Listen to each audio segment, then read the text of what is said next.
Okay, we're going to get underway as people continue to trickle in a little bit. Thanks for coming. This event is hosted by the Center for Law and the Biosciences. Our director is Hank Greeley. I'm Matt Lampkin, a fellow at the center, and this is my fellow Jake Shurkow here in the front. We host a lot of great events. I guess before I get to those, we blog. You can email me to get on our mailing list to hear about more events like this. At this email address, our front page is here. We're also all on Twitter and actively tweet. We have a lot of events, many of which involve delicious food as well as good speakers, including an event hosted by our sibling organization, the Center for Law and the Necrosciences, on April 15th, having to do with the vexing issues raised by zombies and the law. It was originally scheduled for April 1st, but we had to move it. It was a scheduling conflict. That's right. We host regular journal clubs, which are informal gatherings where a speaker will discuss an article or something of interest. And these are on Tuesdays this term, April 16th and 30th, and May 7th and 14th. On April 22nd, we are hosting the University of Wisconsin's Shiba Ghosh to discuss personalized medicine and patenting issues. And on May 31st, we'll have a conference on de-extinction. Ryan Kalo. Oh, that's right. Ryan Kalo on April 9th? 10th, I think. 10th, Wednesday. That's right. Wednesday at lunch. A former fellow here at Stanford Law School, now at the University of Washington, does really interesting stuff with drones, but I think his talk on April 10th will be on either brain-computer interfaces or something else. It'll be good, trust me. So today, our speaker is Dr. John Ioannidis. We all know that a lot hinges on the results of published research findings, including not just what your doctor prescribes for you, but which interventions get approved by the FDA, which interventions are deemed medically necessary and therefore covered by insurance, where will we allocate our public health spending. So a lot of very important questions hinge on the results of published medical research, but what if that research is less reliable than we think it is? And what if there are systemic reasons why these findings may be reliably unreliable? Well, our speaker today caused howls with his 2005 article, Why Most Published Research Findings Are False, but it also went on to be the most downloaded article in the history of the Public Library of Science. Dr. John Ioannidis is a professor of medicine here at Stanford. He is the C.F. Renberg Chair in Disease Prevention and director of the Stanford Prevention Research Center. Thanks very much for joining us.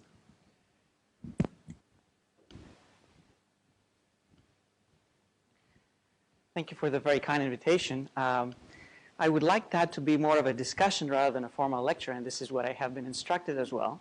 I have to say that I feel a little bit embarrassed finding myself giving a lecture in a law school when I'm completely ignorant about anything that has to do with legal issues and lawyers. So I will start trying to get a little bit of information from you, and I'd like to be taught about what's going on in legal evidence, because before I tried to tell you a little bit about medical or biomedical evidence. So anyone who could give me some estimates about these very naive questions. Again, if you think that they're completely stupid, tell me so. But how common are errors for different court decisions? An innocent person found guilty, a guilty person found innocent, or effect size issues that the punishment or the penalty is too harsh or too lenient. Anyone wants to take a guess? I don't know the answer. I don't even know the ballpark. And is there any literature? I guess probably there's tons of literature on this. There's a little bit of literature on innocent people being found guilty. It's a little tricky because you have to distinguish between cases that go to trial versus cases where the defendant pleads guilty, some of whom might actually be innocent, but fewer, probably. Yep, Only yep. a handful of cases go to trial. I think it's thought to be somewhere between 1 to 3% innocent people found guilty. I don't know about guilty people found innocent. That presumed we lawyers would think that that's larger. The effect size on punishments is hard to answer, in part because a lot of jurisdictions require particular punishments, whether they make sense or not, so the judge and jury may not have much say over it. Yeah.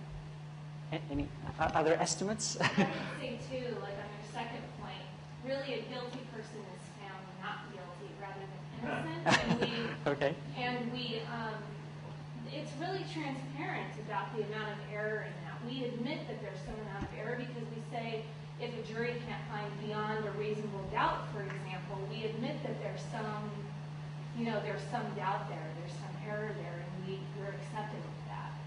Unlike in science where you get the impression that it's whatever answer is found, and that's it. Right. Yeah. Yes. I just want to say, I'm so glad you asked this. I thought these were fascinating.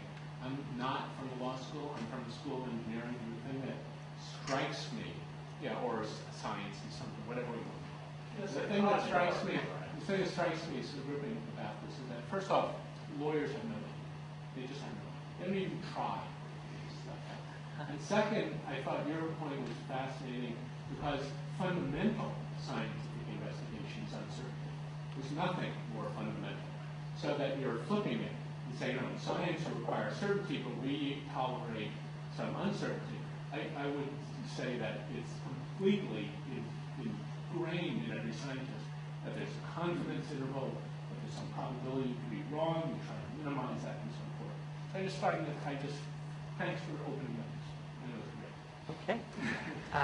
Okay. Any other thoughts on that, or estimates, or uncertainty boundaries, or confidence intervals? Yes? With regard to the effect size question, depending on your political and philosophical moving, right, you might think that nearly every thing that's handed down in a criminal case is too harsh or too lenient, and the side you come at it from. So you might think that there's a really random. Okay.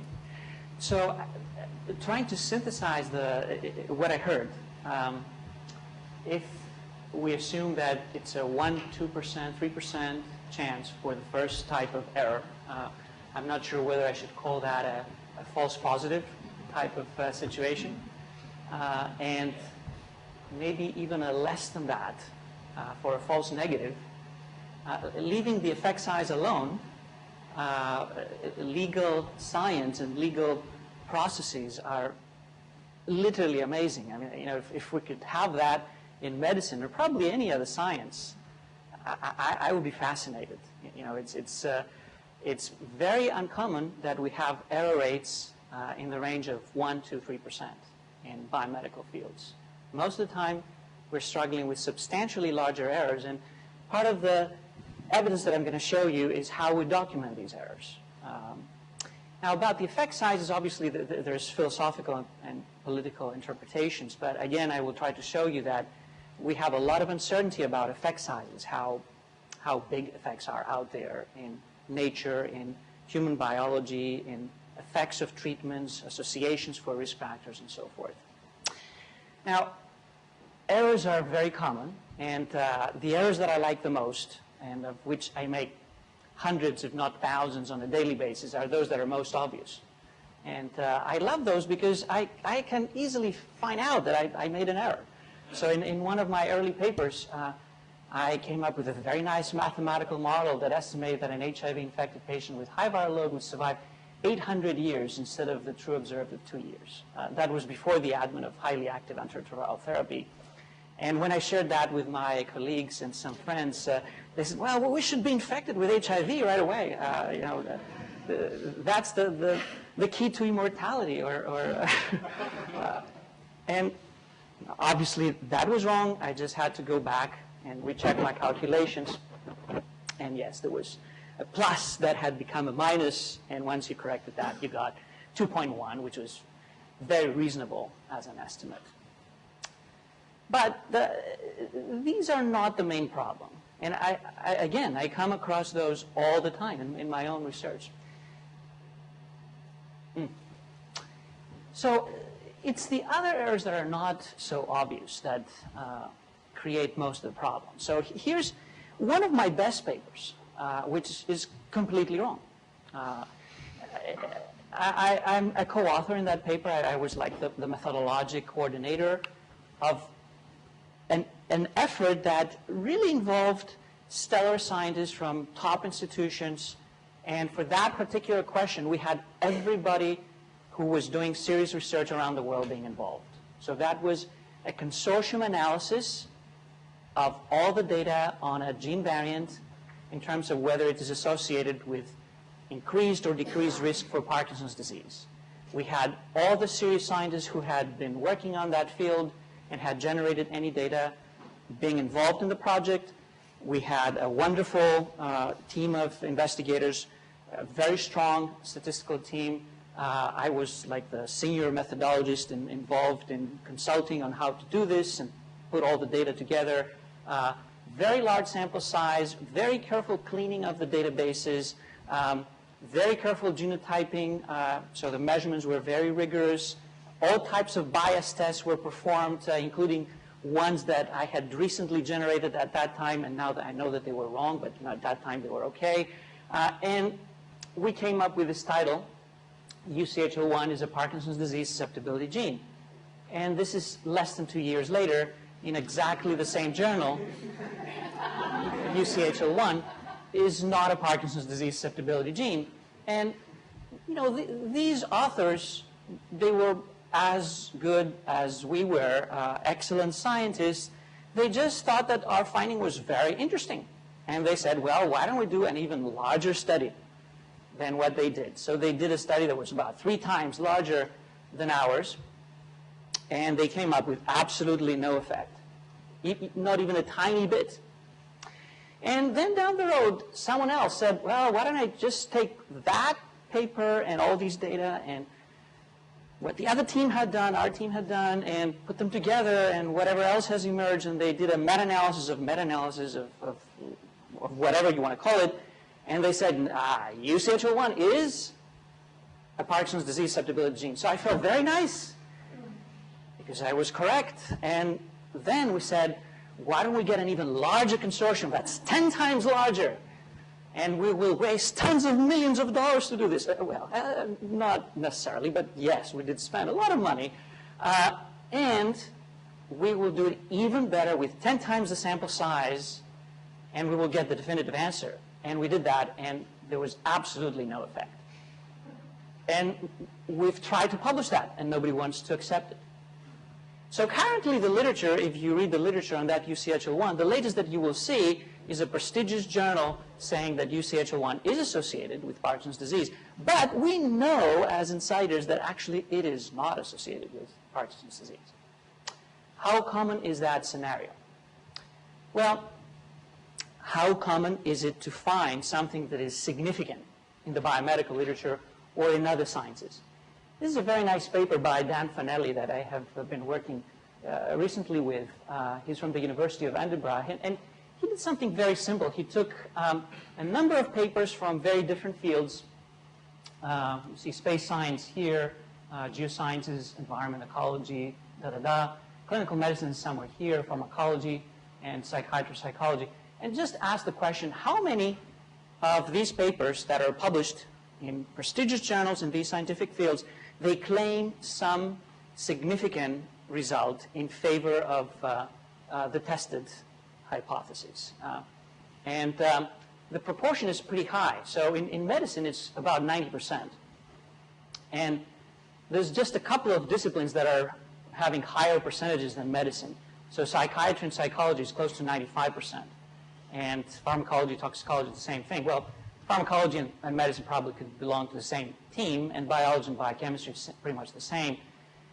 The ones that have the least proportion of significant results is space science, for example, or some of the physical sciences.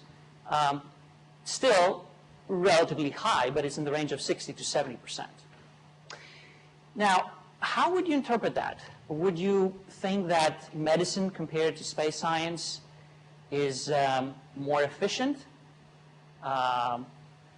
knows what kind of questions to ask, has more successes, or something else is going on. Any thoughts? These are always published results, right? These are published results, yeah. Right, so the problem is that negative results, especially in biosciences, almost never get published Right. in the first place, so Mhm. reporting error.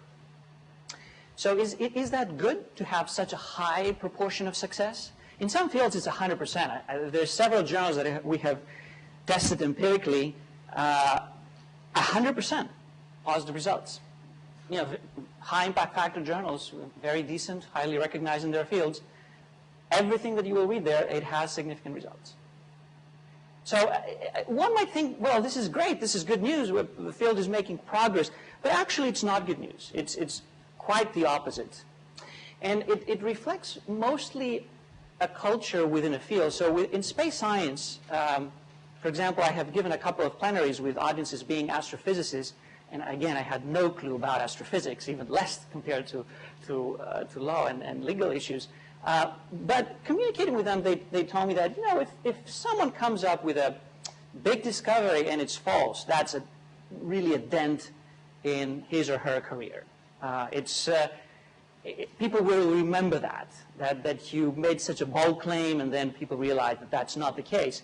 In medicine, there's no such barrier. I mean, you can come up with lots of findings that will be refuted and nobody will say that you did anything wrong. You have leeway to come up with lots of findings that will be refuted. Or in some fields, maybe you can come up with lots of significant findings that no one will refute, like psychology, for example, because no one will try to replicate them.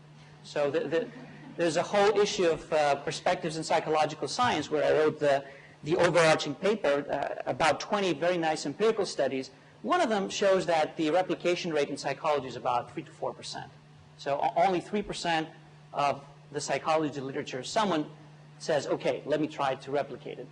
Even when this is done, it's usually the same team of investigators who try to replicate. And even then, they use a different method. So it's not really strictly replication. It's something a bit different. It's conceptual replication at best. Empirical studies suggest that most of the claimed statistically significant effects in traditional medical research are false positives or substantially exaggerated. Now, this seems like a very bold statement, and I could well be wrong. But as I said, I can be wrong and nothing will happen.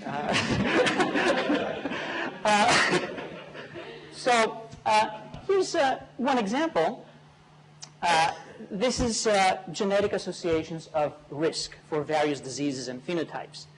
Until about 5 years ago, the way that we will try to find out whether a particular gene is associated with the risk of a particular disease, someone had to think very hard.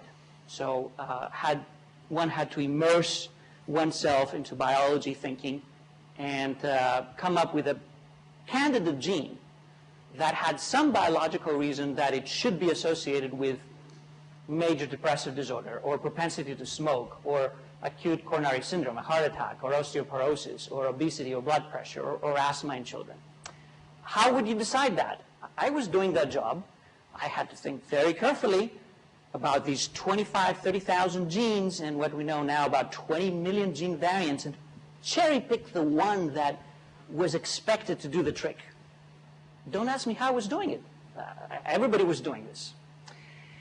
Well, doing that biological plausibility thinking, we came up with lots of associations. So over the years, we came up with 57 genes that were related to major depressive disorder, 359 that were supposedly associated with smoking, 70 that were risk factors for having a heart attack, 150 that were regulating bone density in our bones, and so forth. So hundreds and thousands of associations proposed in the very best journals, and genetics at that time was really the leading discipline in the whole of biomedical research, and a human genome project and prospects of really major progress based on genes. Now, 5 years ago, or I should say 7 years ago, we have a paradigm shift. People start realizing that many of these associations don't get replicated. When we try to test them again, they don't pan out. We don't see again these effects that have been claimed. Moreover, people realize that, well, maybe we should join forces instead of having just one team with a small sample size, try to test associations. We should just get together, create very large structures and consortia, and test these associations in very large-scale evidence. And third advance is that we have the ability, instead of testing one gene, we can test the whole genome just overnight. And it costs nothing. So we test everything, and then we correct for that multiplicity of testing. By doing that, we have the opportunity to go back and see, well, all of these hundreds and thousands of associations that we had claimed in the past and we had published in our best journals, how many of those survive with very large-scale evidence and very meticulous testing, and also with technologies that the error rate was less than 0.01% now. And when we do that, this is the survivors. It's the last column. There's 1 out of 57 surviving, 1 out of 359, 0 out of 70, 9 out of 150. If you sum these up, there's 1, 2, 11, 12, 13 out of about 1,200 associations that I'm showing you here. So the replication rate is about 1%. 99% of that literature was false positives. Here's another field. This is biomarkers. Biomarkers is another field that's very popular. It means that we're testing for various proteins or other substances that are not genes. They're sometimes products of genes, but we think that they make a big difference on conferring risk on who's going to get a heart attack, who's going to get cancer, who's going to do well, who's going to respond better to one treatment or less well to another treatment. And what I have plotted for you here is data from the most highly cited studies in the biomedical literature and biomarkers. So this is the creme de la creme, and the plot shows the strength of the effect, the relative risk in the highly cited study on the horizontal axis, and the relative risk of the largest study when we had a large study that tried to replicate that. And you see that almost all the action is below the diagonal, meaning that almost always the effect sizes in the highly cited study were very large, but the effect size in the largest study were very small, and most of the time we're about 1. A relative risk of 1 is null, no increased risk, no decreased risk, or slightly above 1. So not necessarily completely wrong, but if that 1 is not a 1, but it's a 1.1, it's still useless. You're not going to use that to tell a patient that you have that biomarker and you get a cancer or you're going to die from a heart attack. Well, it's a tiny risk, and many other things could happen to you. It's not something that you should worry about because there's thousands of such biomarkers out there that we could test and millions of other things that could happen to you. Here's development of drugs. Less than 2 years ago, there was a paper in Nature Reviews Drug Discovery, and another one followed in Nature last year, where scientists from the industry, which very often academics would say that they're biased and they're trying to sell their drugs and create drugs that are worthless and sell them. Well, perhaps there's some truth to some of that because the industry wants to make money, so they spend money developing drugs and they want to get money back and get more if possible. But they presented a major problem that they have come across.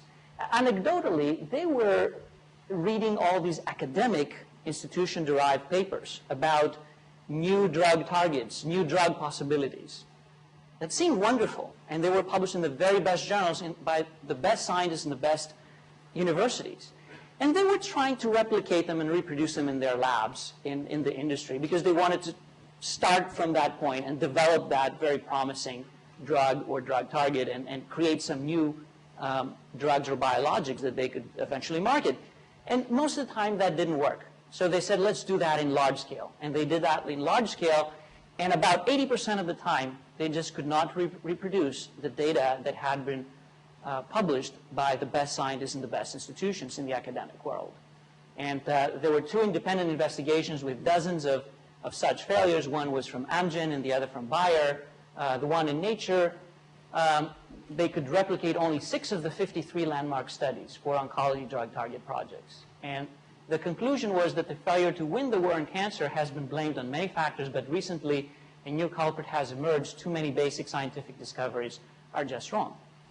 And we just need to do the whole job from scratch as if these papers did not even exist. This is very worrisome. Hedge funds don't trust science any longer. So this is from a business journal.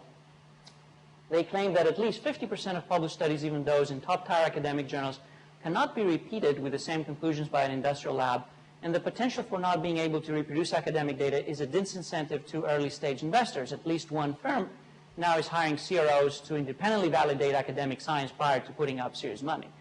What this means is that these companies or these hedge funds, they say that the scientific literature, it's just for the scientists. It's not serious. You know, it's more of a toy. And if you really want to be serious and not waste your money, you'd better try to do it from scratch and make sure that it works. Otherwise, you're running a very large risk.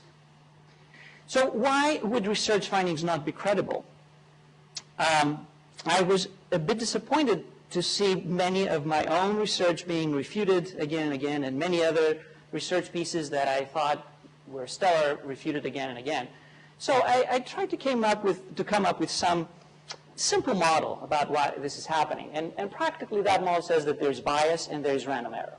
And this is more or less what the PLOS Medicine paper in 2005 was trying to model.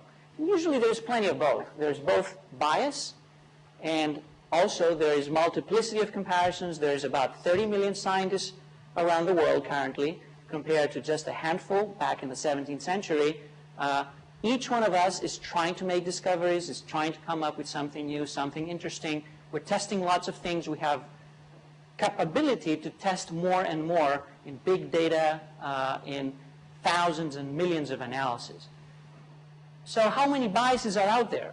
I wanted to make a list and get the definitive encyclopedia of bias. And to do that, I had decided that I would read about 20 million papers of PubMed. There were 17 million, actually, when I started doing that. I was reading a few every night, and was slowly getting to my target. But my colleague, David Chevalerias from the École Polytechnique, said, why don't we ask the computer to read all the papers overnight? And that's what we did. This is a text mining exercise that generates a galaxy or communities or cliques of bias terms that are involved in biomedical research. So across the 17 million papers, we identified 235 bias concepts. Now, some of them are overlapping. They could coexist. Others may be very far apart. Some of them may be common. Others may be not so common. But to be honest, whenever I have been designing a study, I don't think that I have ever imagined about the possibility of 235 biases influencing my design and my results. I mean, I'm trying to think hard. I consider myself a methodologist, but I can think of 5 or 6 or 7 that may be the key ones, but there's more than that that one may have to take into account. Now, the consequence is that even in the creme de la creme of medical research, the refutation rate is pretty high. This is an empirical evaluation that I did a number of years ago. I took the most highly cited papers in biomedicine pertaining to interventions, so things that you would do that you could give to patients or tell them you need to take that drug or take these vitamins or take hormones or do something, and try to see how many of those, if you take the most highly cited papers that claimed effects for interventions, how many of those had been replicated. When it came to observational studies, 5 out of 6, whenever we did larger, better controlled, randomized studies, they were found to be wrong or grossly exaggerated. And Stan Young actually has recently come up with a more extensive list of 52 high-profile observational claims about interventions, and how many of those survived when they were replicated or tried to replicate in randomized trials. How many out of 52? Best teams, best journals, best epidemiology. Any guess? 5. Any other offer? Higher or lower? 0.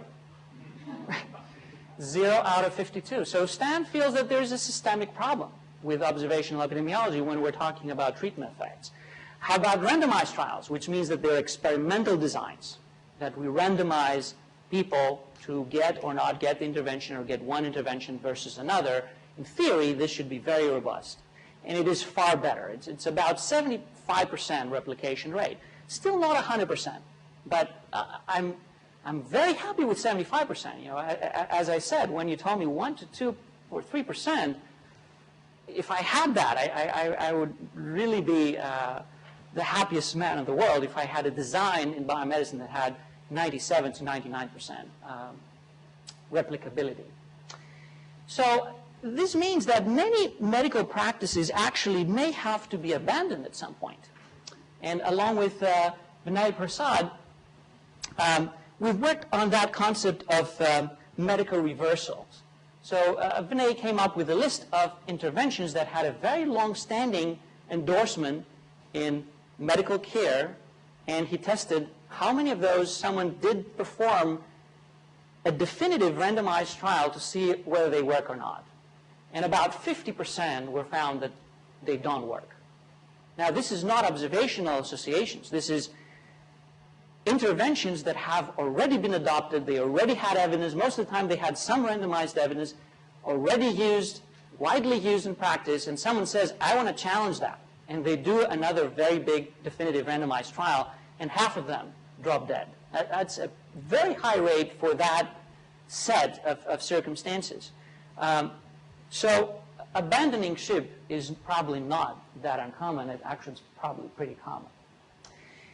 Much of that behavior is due to what one might call excess significance bias. And there's different aspects of excess significance bias.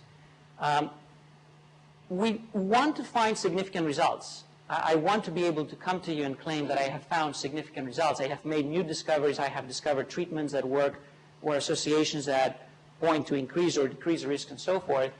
And biases could be of 3 different types. Results that become positive while they should have been negative. So this means that my original analysis plan did not yield a significant result. However, I had other options to analyze the data differently, with different adjustments, with maybe different inclusion, exclusion criteria, with different models and so forth, more or less follow-up, and therefore the result became positive, or with different outcomes, for example.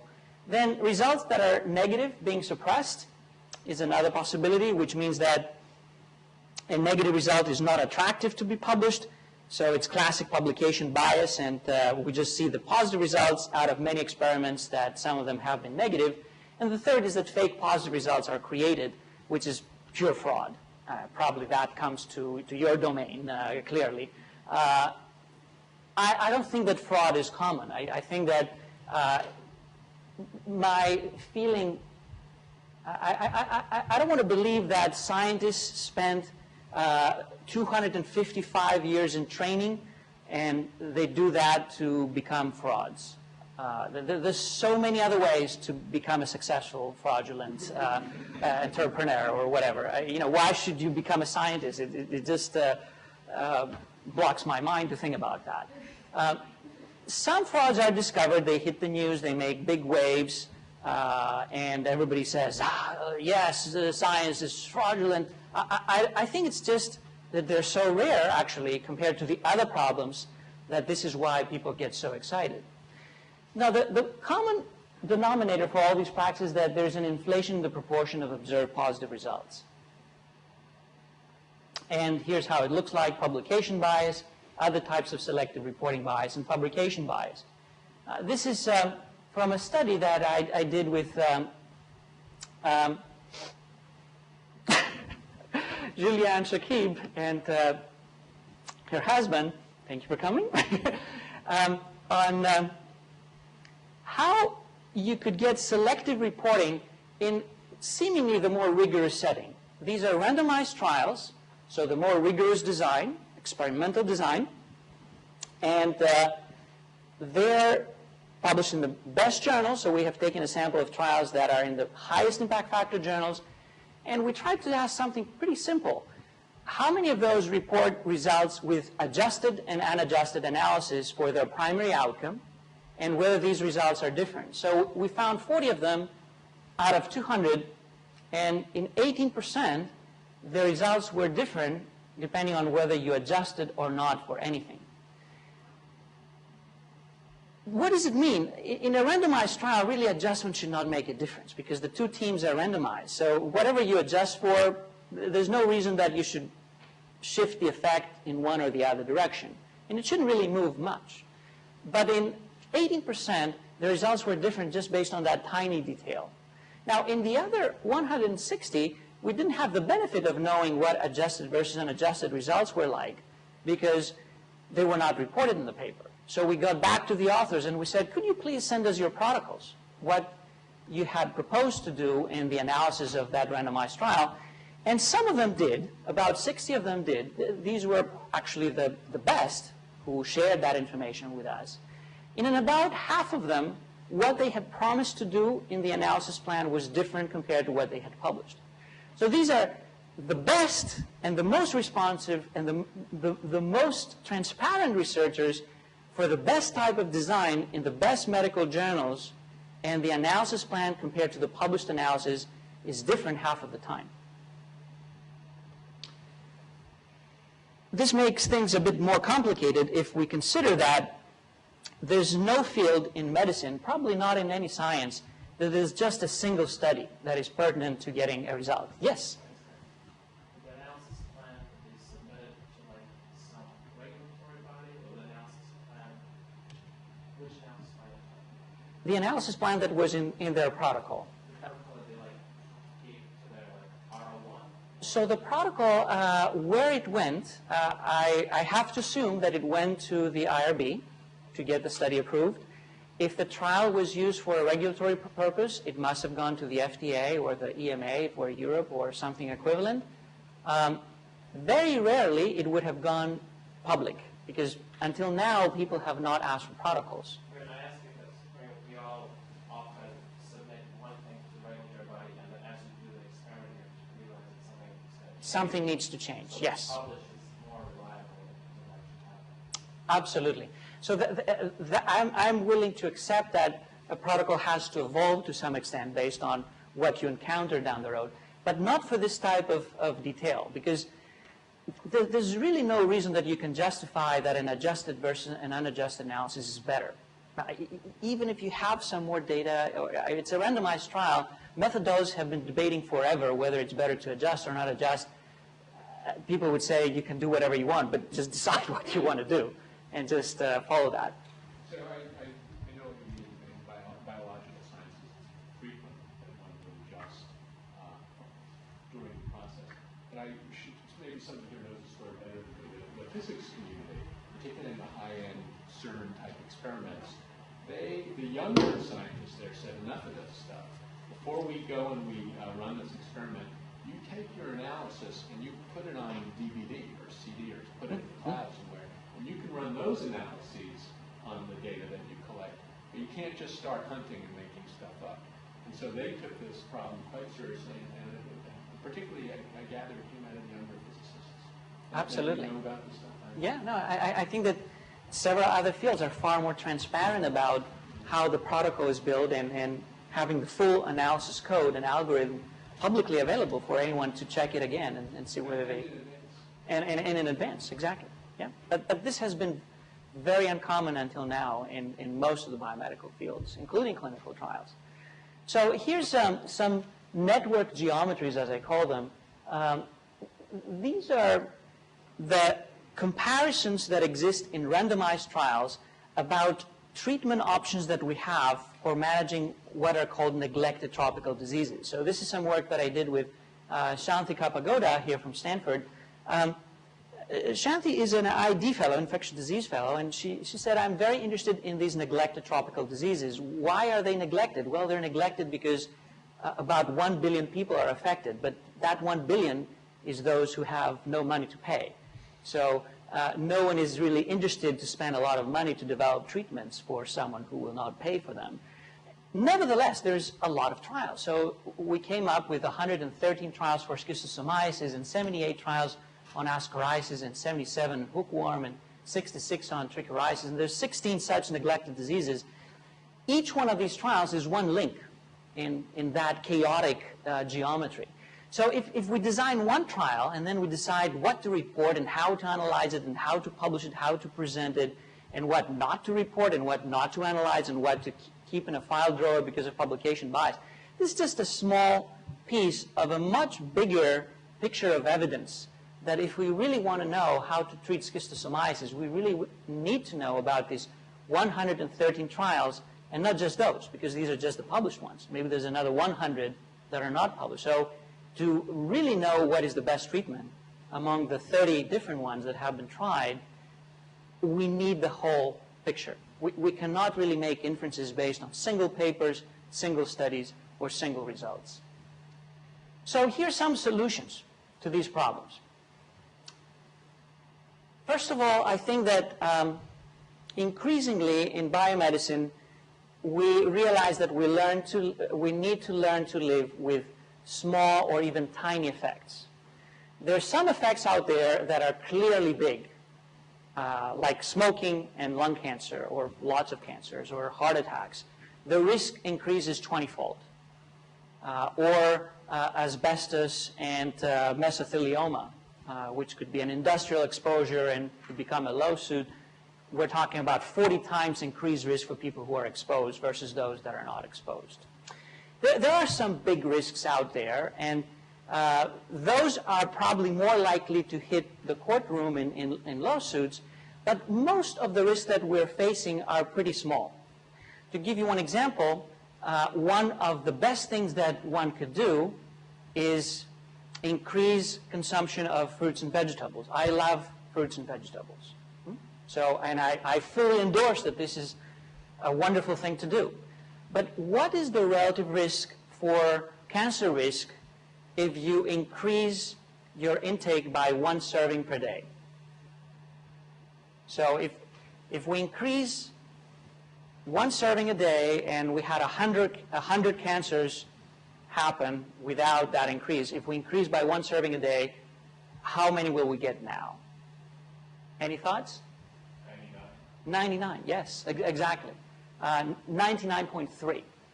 So is that worthless? No, it's not worthless, because we're talking about something that everybody could do. So a 1% or even a 0.7%, and maybe it's an underestimate, who knows. But even a 0.7%, if we're talking about hundreds of millions of people dying from cancer, we're talking about 1 million lives saved. This is wonderful. But it's not like we will decrease cancer by 50%. We need to do other things to build on that 1% to make it 2% and 3% and 4%. And when we are performing very well designed, rigorously conducted, rigorously analyzed and presented studies, eventually we find lots of such risks or treatment effects that are in that range. If not 1%, it could be 2%, 3%, 5%. They're definitely worth documenting. If we find many of them, we can still make a big difference. We can save millions of lives. And if we don't do that, maybe it's worth hitting the courtroom if 1 million people are killed by not doing the right thing. But many of the effects are likely to be pretty small. Are there any large effects? I told you that there's a few. I tried to look at that question looking at 220,000 clinical trials, randomized trials, and 85,000 meta-analysis of these 220,000 randomized trials. We tried to ask the question, how often do we see treatment effects that are 5-fold differences, so not a 0.99, but a 0.2 or a 5, so 5 times the risk or 1/5 the risk. And we found lots of such studies. About 10% of the studies out there, they find such very large treatment effects. Almost all of them, though, are very small.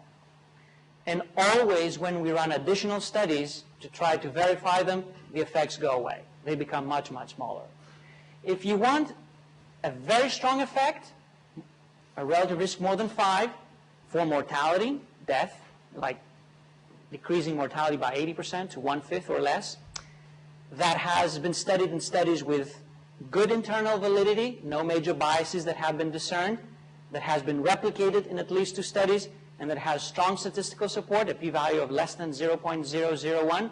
How often do you see that in that collection of 85,000 interventions and their outcomes? Any guess?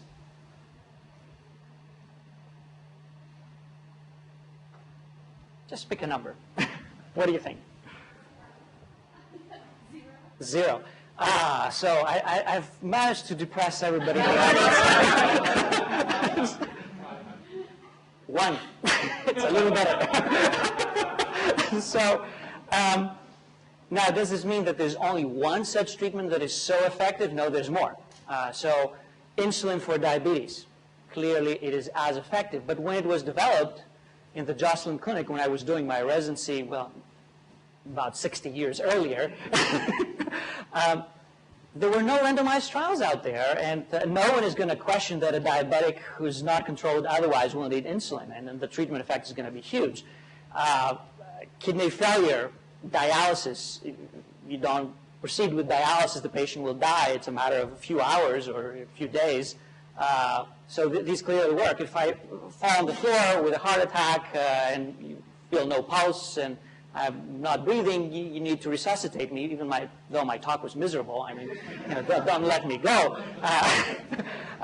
So it's, there are some treatments that are very effective. Most of those have not been tested in randomized trials. So now that we have experimental testing, it's not common to see such huge effects.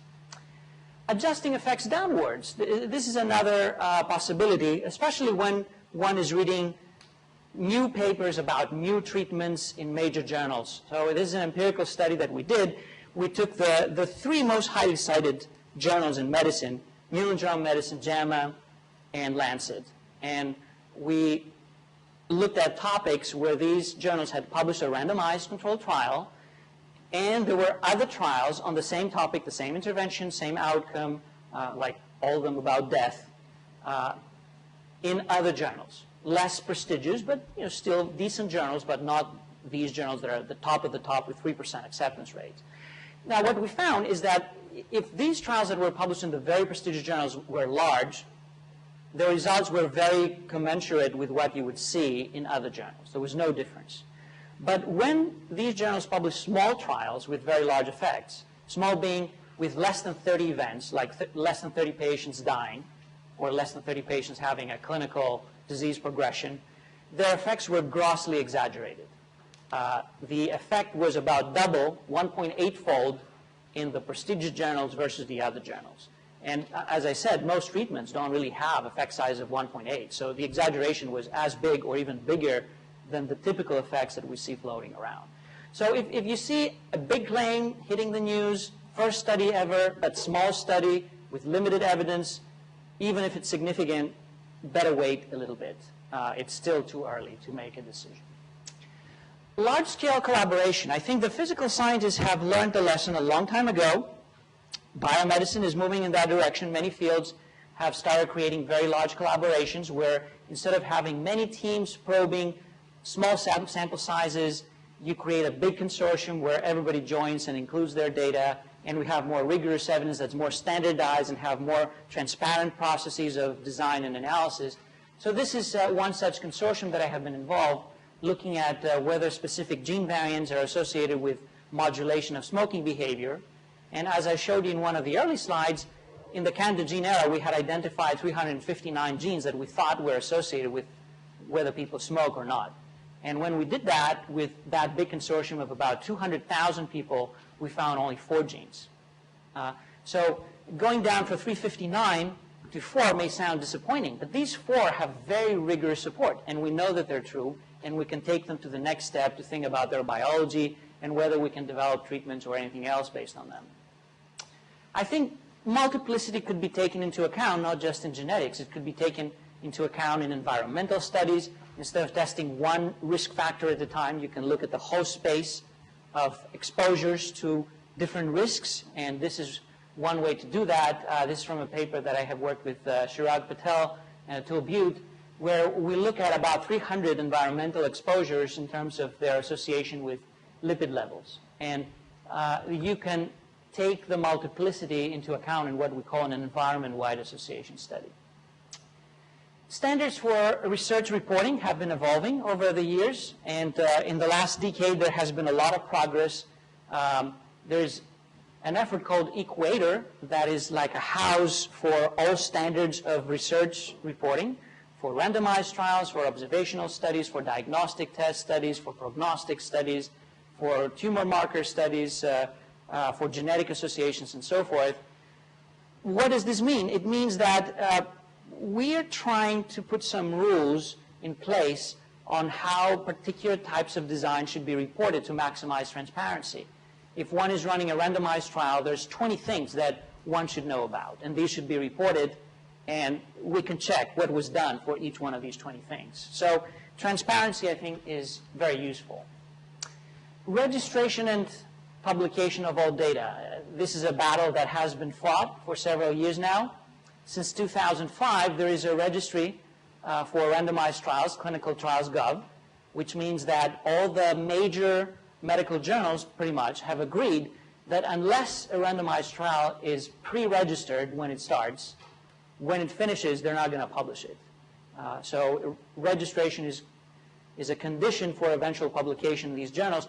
By that means we can know that these studies exist. So they cannot completely disappear. Even if someone doesn't publish the results, at least we know that they have happened and someone started doing them and they got some results. So where are they now? Well, let's try to see what did they find. There's about 10, 12 registries now, and there's tens of thousands of trials that have been registered in the meanwhile. So this has been very successful. Actually, there's a few 100,000 trials that have been registered. But still, many randomized trials do not get published. So here's one example, H1N1 vaccine. You may all remember about 2.5 years, well, 3 years ago, when the pandemic of that very dangerous H1N1 virus of influenza was floating around. There was a very rapid response, and 80 randomized trials were designed immediately. And about a quarter of them were published.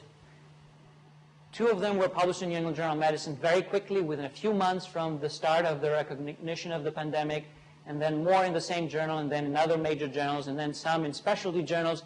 And as the problem abated, by early 2011, this is 2 trials that were published in the same journal, a very low impact factor journal. So by that time, you had to offer 2 trials to get 1 publication. And after that, you couldn't even publish anything, even in the least impact factor journals. So about 3/4 of these trials were never published. And one might say, well, this is gone. It's not going to come back. I'm not sure about this. And we may still have the same virus coming again. It worked, yes. I have no reservation that the vaccine was effective. However, 3/4 of the people who were randomized and became participants and subjects for experimentation, their data were not used. They were not part of the scientific evidence that was eventually generated and used to make decisions. And even if we accept that that vaccine was effective, or actually there's several vaccines, but all of them were effective, in other cases, like Tamiflu, for the same exact infection, where only some of the trials were published, and Tamiflu was utilized widely and had billions of sales because everybody who had any sign of possibly being exposed to influenza at that time, you need to get Tamiflu immediately.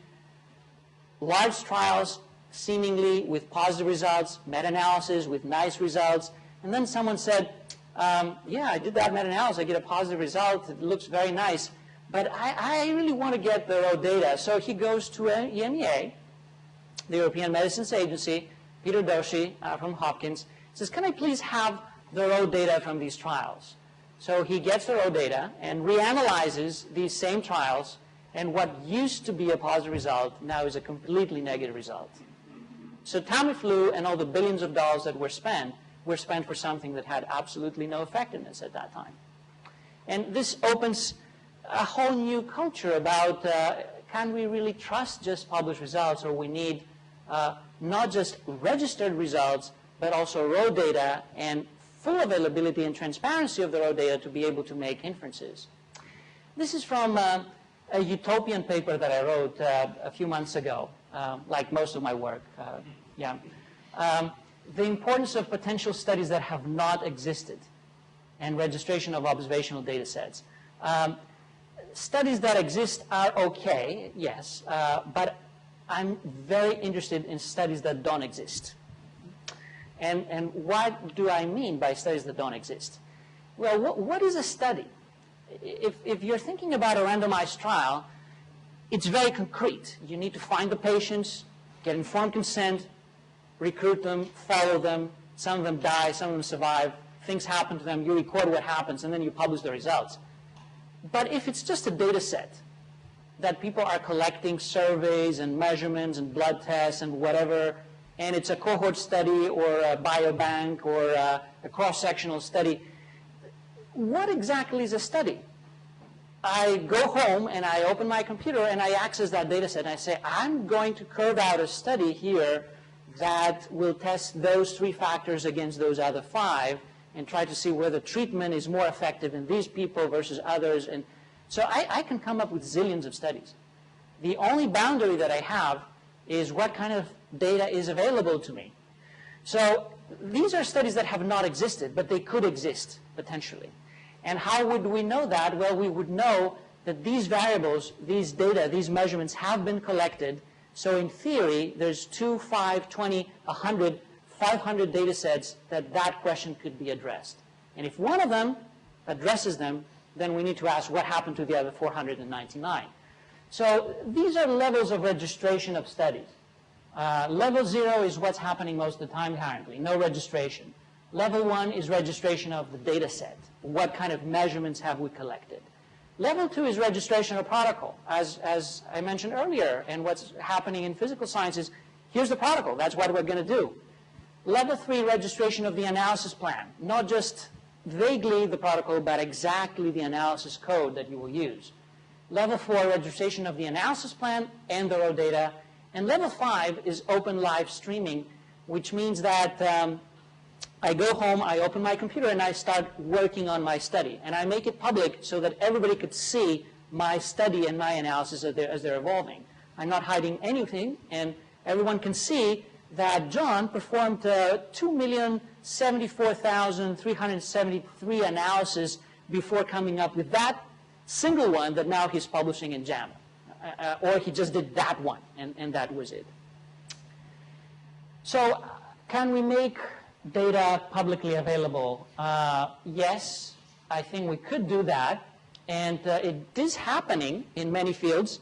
This is an empirical evaluation of the 50 most highly cited highest impact factor journals across sciences. Many of them are in the biological and medical sciences, and we have tried to capture whether there's policies for sharing information for microarrays, for nucleic acids, proteins, micromolecular data, and whether there's a policy of publication that says that you need to make materials available upon request, protocols available, or even you need to make protocols and raw data available, otherwise we're not going to publish your paper. It's a condition of publication. If you see color, green color is good news. It means that these journals have such policies in place, but what you cannot read is the last column, which is very tiny font. There's tons of zeros here and a few numbers larger than 0. This is how many out of 10 papers that we probe from each one of these journals actually follow these policies that were in place in the journal. So the journals did have policies in place much of the time to share that information or even make it a prerequisite for publication, but adherence to the product, to that policy was uncommon. When that happens, you may have problems with repeatability. And this is one example of something that we did in collaboration with Nature Genetics about 3.5 years ago. Nature Genetics has that policy of, if you want to publish with us, you need to make your raw data, protocol, analysis code, everything available in public before the paper goes out. Then we'll publish it. We have accepted, you make that available, then we'll publish it. So we said, okay, let's try to see, can we repeat what has been published? We got together 4 teams of microarray analysts, the best in the world, and we asked them to try to repeat 18 published papers. Out of the 18, they could repeat only 2. So a few more could be reproduced, but with discrepancies. More than half could not be reproduced at all. And the reasons were that actually the data was not available, even though it was supposed to be. The software was not available. It was a homemade version that had disappeared. The methods were unclear, so even superb scientists around the world could not agree on what the methods meant, or it was very clear, but the result that they got was different, and several teams got a different result compared to the published paper. So this is one of the highest impact factor journals across all sciences, the one with the most transparent policies in place, the best experience in such policies, the best scientists, the best papers, and still repeatability rate is 2 out of 18. Pretty scary. So I think that any ideas about how to improve validation practices would be very useful. This is something that I wrote with Moin Khoury about 1.5 years ago, trying to make some suggestions on how to improve validation practices in large-scale omics research, but it could apply to any sort of biomedical field. What we say is that one needs to think about a reward system that focuses not so much on discovery, because we just have tons of discoveries, we just don't know what to make of them, but on reproducibility, something that people can trust and they can use and take it for granted with that uncertainty that will surround it, that it's a stepping plan that we can move to the next step and we can trust what we already know. And finally, I'll close with that idea. Who should be doing that? So who should be setting the rules, for example? Who should be performing the studies? Who should be reviewing the evidence? This is something that I wrote for BMJ with Peter Goetze, where we argue that we need to even think about who are the scientists doing different pieces of the scientific puzzle. So for example, synthesizing the evidence, do we want content experts who have conflicts, some of them financial conflicts, others maybe even just academic conflicts, and they have come up with a theory that they want to defend to death because it's their theory. Should they be the ones to be involved in synthesizing the evidence and moving it to the last steps of implementation where it reaches patients eventually and healthcare systems? And we feel that this is not a very good idea. I think these people should be consulted. There should be an open discussion with them, and any questions about what the evidence means should be discussed with them, but probably they should not be the ones who are eventually dictate how the evidence should be translated. This is a possibly utopian target, but maybe not so utopian. All research data should be available in public by default. This includes protocols and analysis codes. One could think of open crowdsourcing and more of an experimental option, live streaming of research in the making. Could that be a greater disaster? It could. I'm not saying that we should implement that immediately. Several other scientific fields have implemented some of these pieces with pretty good success. I would argue that for whatever is uncertain, we just need to test it with a scientific method, ideally with an experimental study. I would like to close with just a few names about my collaborators. It's very difficult to put the names of everybody who has worked with me over the years. I have to say that everything that was correct in what I showed you was their work. Whatever was wrong, it's my responsibility. Thank you.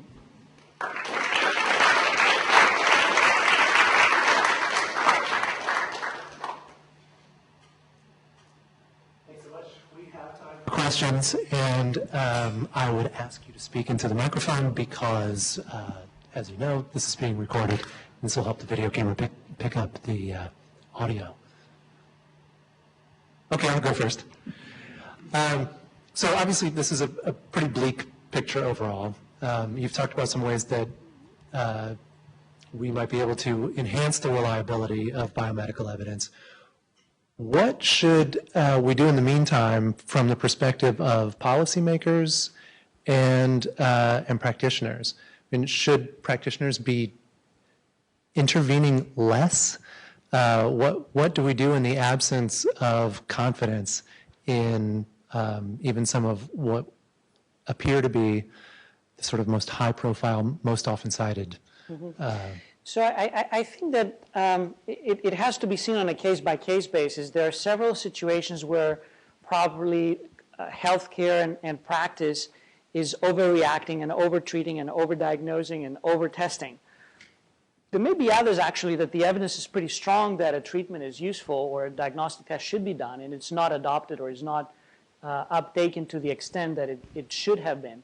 So I don't want to give a prescription that just do less and cut back and just abandon intervention. Sometimes what needs to be abandoned is not doing anything and doing the right thing.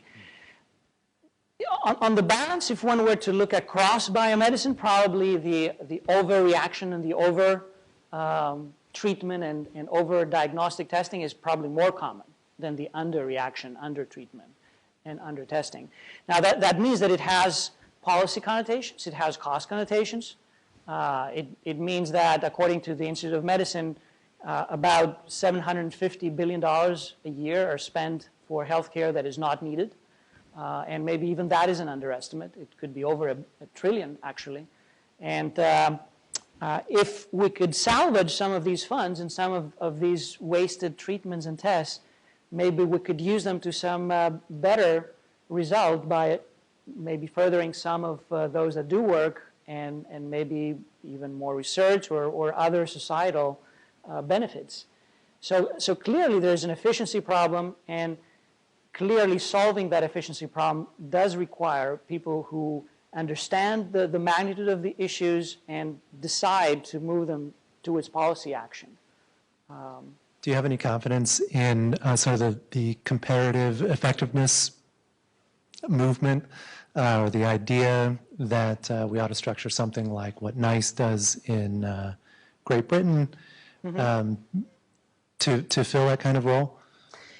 So I'm willing to take any offers for efforts in that direction, and comparative effectiveness research is clearly one such movement that has tried to improve our perception of comparative evidence and moving it to implementation.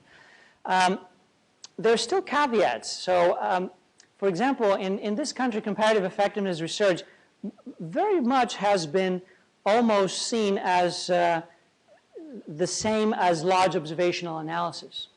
And most of that research focuses on large administrative data sets or electronic health records or data-rich sources where people could compare treatments and see that one is better than the other, or treatment versus nothing, or different populations or different settings.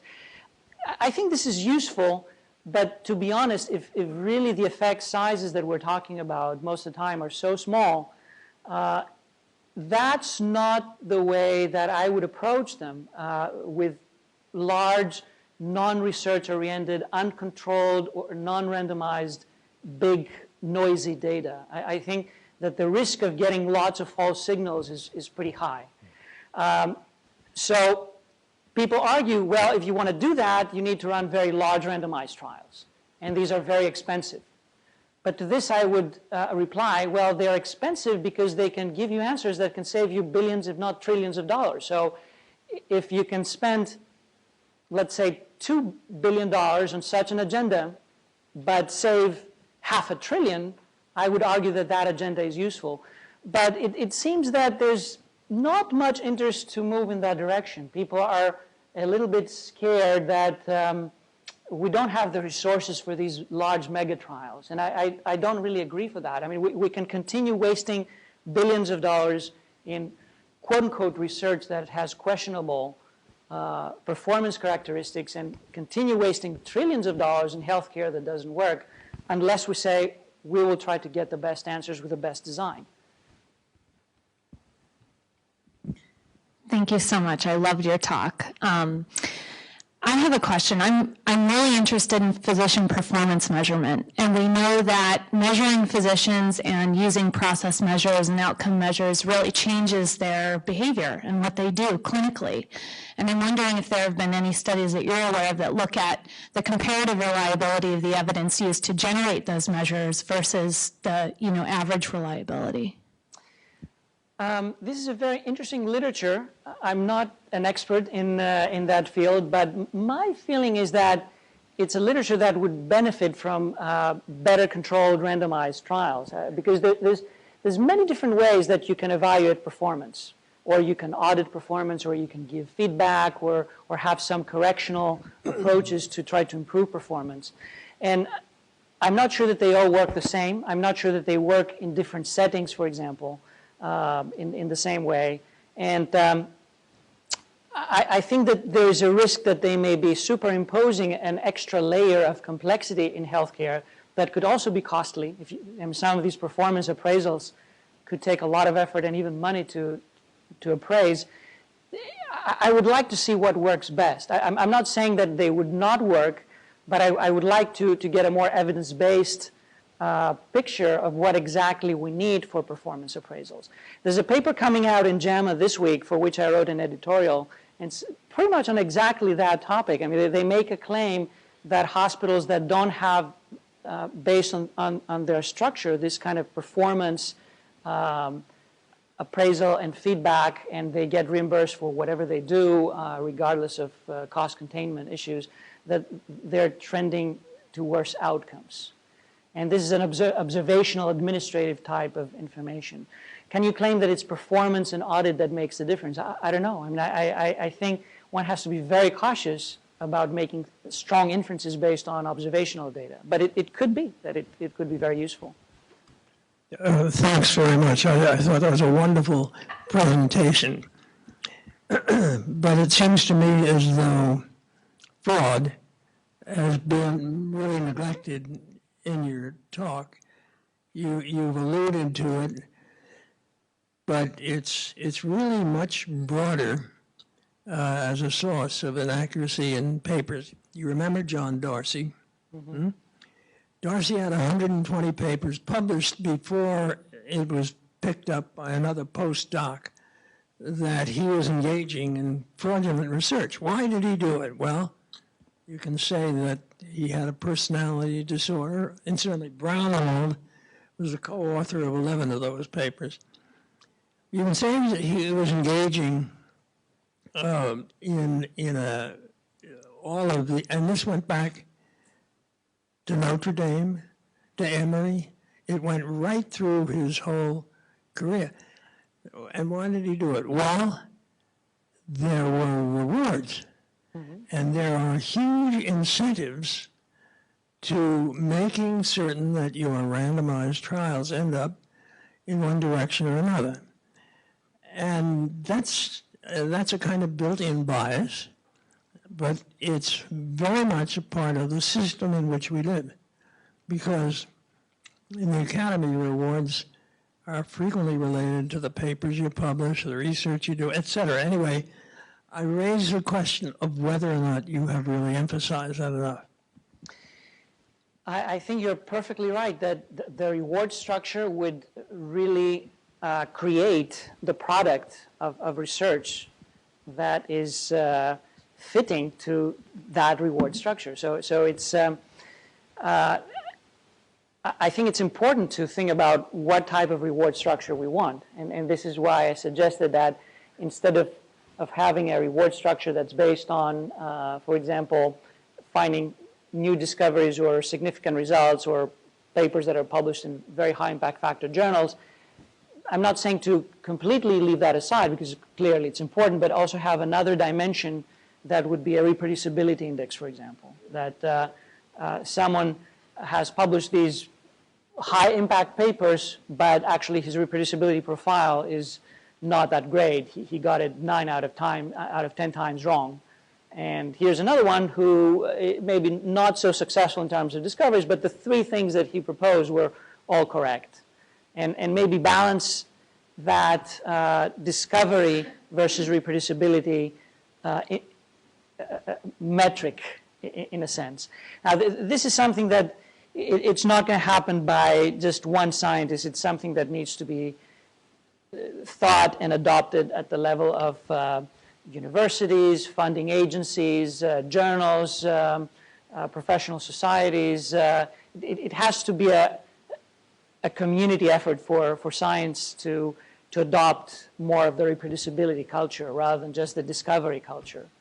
But we've reached a point that I think discovery alone means very little. I wrote a piece that was published about 2 weeks ago where I said that discovery is a nuisance because we just have zillions of discoveries currently. It's not that we want one more. What we want is a reproducible discovery, not just any discovery. Thanks. I want to add my voice. This is a really nice presentation. And I would like you to almost enlarge. I thought your point about the return that one gets for fraud being a significant factor is quite important. And it's not getting better in the sense that if one goes, for example, to China, where scientists there are moved from one institution to another based on getting a high-profile paper, and your family gets a better school, you get a better car, and so forth. It's visible there, and as you were pointing out, it's visible here too. When we do our searches here internally, somebody who's got a Nature paper just gets a leg up on anybody else. And I wonder, you almost through diffusion of responsibility, and this is something I like to press you on. You said, this is something that needs to be taken care of by our societies, by the journals, by the universities. I wonder if it really shouldn't be that Stanford specifically, you just go to the people at Stanford and say, you know what, the way you're rewarding people with jobs and so forth, we should really think about this. We should think about it quite specifically here. You've got a big reproducible research community here between you and Donahoe and the other folks who are involved. I'd say, you ought to press your case. Yeah, no, I definitely see your point, and I think that there are several voices out there trying to make a stronger case, including specifically at Stanford, about these issues becoming more important, more people being sensitized to them. I think that in order to change policies, it has to be done one step at a time. So you need to find audiences that are receptive and they understand that the issues are important. They want to adopt changes that are being proposed. At the same time, I still feel that as we make such changes, it's always good to be able to go back and test some of these changes. Ideally, not just go back, but test them experimentally.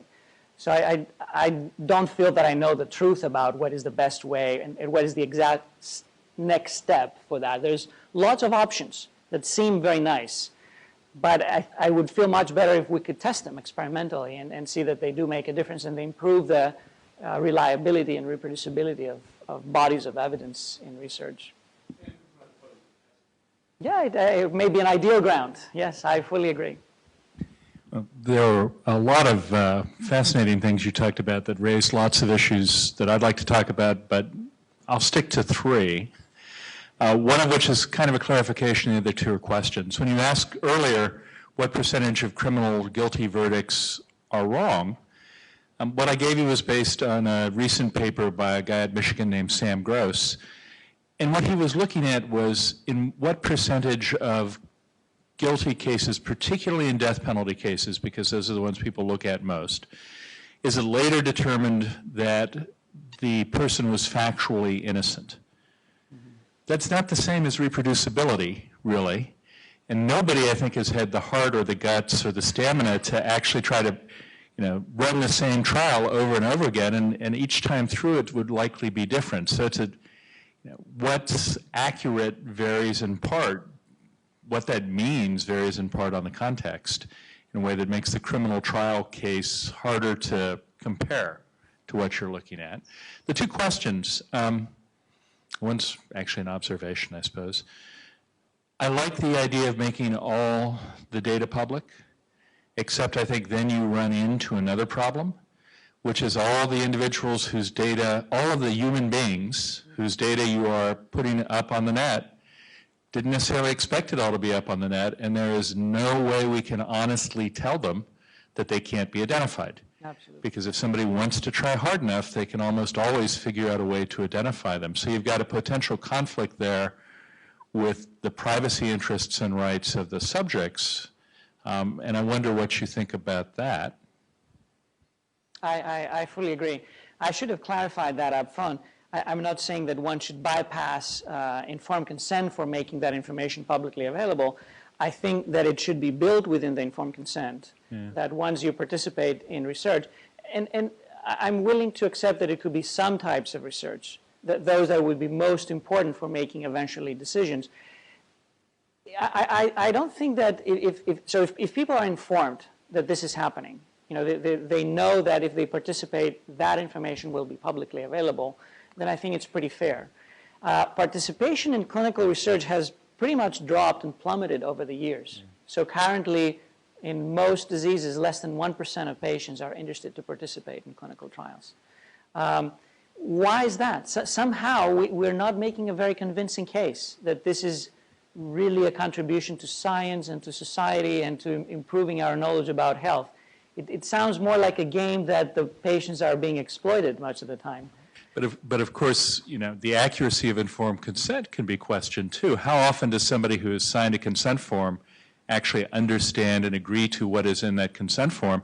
Yep. And my guess is if you actually made research subjects aware of the fact that every temperature reading, every blood sugar reading, every dose they took of every drug, all of their weight is going to be on the internet, accessible to anybody, and that you cannot guarantee that people won't be able to re-identify them. Of the people who are actually paying attention, I don't think you're going to get very many people who will sign up for that. There will be a few, but they will be a really skewed sample of the population, causing being a confounding variable in a variety of unpredictable ways. Kind of the information altruists that Zach Cohane and Russ Altman have talked about. Yeah. I'm not sure about that. I wouldn't be pessimistic that I fully agree that understanding of the informed consent can have lots of grades, and some people will be very cognizant of what's happening, and others may be not so much. But even that, I think, is a very interesting type of research, how to make informed consent more easy to understand and people to be able to recognize what the potential risks that are involved there. To be honest, I think that we're already doing so bad that we cannot really do much worse. So I think we can improve informed consent, we can improve transparency, we can give more information to potential participants, and still have more people participate if we make a better case about what that means eventually. So, and most of the time, the information that will be available is not going to be so decisive. So if really these effects are so small, and most of them are even null, the major fear was that, well, you would know exactly what's going to happen to that person and whether he will have cancer and heart attack, and we don't really have that. This is more fairy tale biomedicine. I think that's right. 500. But if part of the data you're collecting is how much did you weigh, and how much did your weight change from time to time, and how many times did you have sex, and a variety of different things that might be relevant data points depending on what the investigation is. It's not, are you going to die? Yes, you're going to die someday. Are you going to die before you're 50? It could just be the revelation of the data points themselves, which people could find embarrassing. One last quick point, and I'm taking too much time. I'm not sure I agree with you about the observational studies in the following respect. I mean, yes, they are flawed, but if you're really interested in how well an intervention is working in the real world and not in the very artificial setting of a randomized controlled trial, seems to me you should look at it in the real world, where you know that it won't work as well because lots of people won't be taking the drug as commonly as they should, and they won't be listening to their doctor, and yeah, all those things that make it messy make it realistic. And I would think observational trials would be a better way of getting at what really happens with an intervention. This is a definite advantage. I don't want to deny that. And it has been something that has been kind of a textbook claim about observational studies, that they're more generalizable and more applicable to the real world. Actually, I would like to see that tested, because much of the time we're talking about some observational studies that supposedly are generalizable, but when you look at their populations, they're highly selected. Some of the most successful or prolific observational data sets, for example, are the health professional study or the nurses' health study. And you have physicians and nurses who are clearly nowhere close to the general population. I mean, Framingham probably would come much closer to that, but still the premise that any observational data set is more generalizable is something that needs to be taken with a grain of salt and probed with a particular data set. But it is an advantage. So I'm not saying discard these studies, and I think that they're much easier to analyze, or much of the time the information is already available, so you can quickly take a look of, do I see something that seems promising or interesting that I would like to take to the next step? But just placing all the weight and all the emphasis and the definitive answer based on these studies could be a little risky. Hi, thank you for your talk. It was great. So going back to the question of reproducibility of results, I have a sort of a twofold question. So the first part is, whose time do you think, so which researcher should be spending his or her time? In other words, whose responsibility is it to actually reproduce these results? And secondly, given the lack of science funding currently, where do you think the money should come from to do this? Given the fact that most labs are already sort of struggling as it is to do new experiments. Yep, excellent question. So there's different ideas about that, and there's some initiatives. For example, there's the reproducibility initiative that has been launched. There's the Center for Open Science that Brian Nosek had started. We're working on another similar initiative at the moment. I cannot say that I have the answer that it should be the responsibility of just one agency or one team of scientists. I think we have to be creative about that. And different fields may find ways that they could involve different combinations of scientists and supporters and funders to do that. We may also have to be selective about what exactly we want to reproduce. So maybe in some fields we are willing to accept that there's different levels of evidence, and in the lower level where it's very early exploration, that's okay. Go ahead, play with data and observations and run hundreds and thousands of analyses. Then there's a second layer where you start becoming a little more serious. You think you have isolated something that may be really important. And then there's a third layer where you say, I'm going to go ahead and test that in patients and perform randomized trials, for example. Maybe the reproducibility should happen at that third level.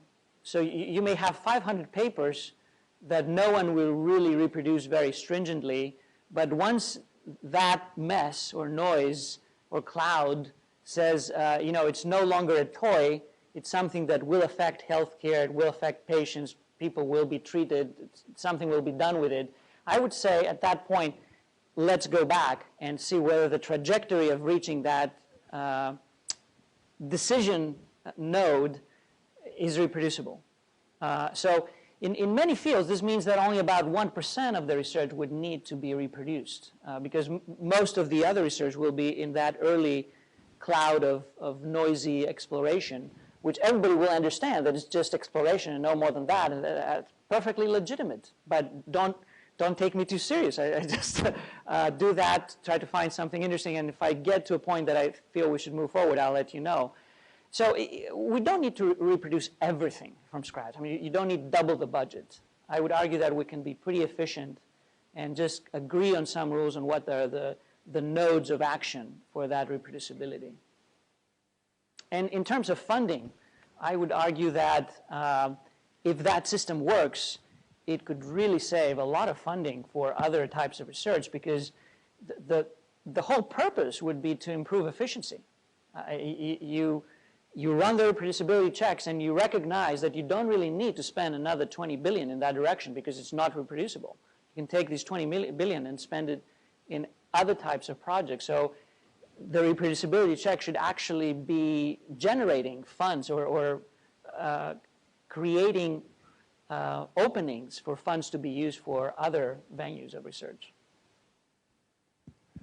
I think we're pretty much out of time, so thank you so much. Thank you.